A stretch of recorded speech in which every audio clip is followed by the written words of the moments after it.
শ্যামপুর একটি শান্ত গ্রামের নাম। এখানে প্রতিদিন ভোরে হাঁস মুরগির ডাক, কুয়াশার চাদর আর ক্ষেতের বাতাসে দিন শুরু হয়। এই গ্রামের 100 গরিব কৃষক হযরত আলী জমিতে কাজ করে, কষ্টে পরিবার চালায়। এই বছর তার ফসল ভালো হয়েছে। হযরত আলীর মনে আশা, হয়তো এবার ছেলেমেয়ের জন্য নতুন বই কিনতে পারবে। স্ত্রী আয়েশা আর বৃদ্ধা মা সবাই অপেক্ষায়, এবারের ধানে ভাগ্য বদলাবে। গ্রামের এক পরিচিত ধান ব্যবসায়ী মালেক চাচা, তিনি ধান কিনে শহরে বেশি দামে বিক্রি করেন। কিন্তু লোকটা ছিল খুবই চতুর আর লোভী। লোকজনের সরলতার সুযোগ নিতে ভালোবাসে। হযরত আলী যখন ধান নিয়ে গেল বিক্রি করতে, তখন মালেক চাচা ওজনের পাল্লায় জালিয়াতি করল। 50 কেজির বস্তা 45 কেজি দেখিয়ে টাকা কম দিল।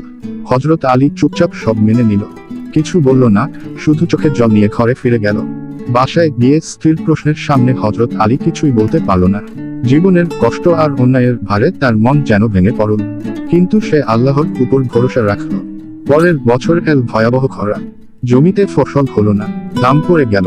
মালেক চাচার ব্যবসায় মারাত্মক লোকসান। হঠাৎ করেই সে বুঝতে পারল, অন্যের হক নষ্ট করে কখনো স্থায়ী লাভ হয় না। একদিন মালেক চাচা নিজেই হযরত আলীর বাড়িতে এসে ক্ষমা চাইল। সে জানালো, তার লোভের কারণে হযরতের ক্ষতি হয়েছিল। এবার সে গ্রামের দরিদ্র কৃষকদের সাহায্য করবে বলে প্রতিজ্ঞা করল। এই গল্প আমাদের শেখায়, ডানে ইশারা করা উল্টো হাতের তর্জনী লোভ করলে শেষ পর্যন্ত ক্ষতি হয়।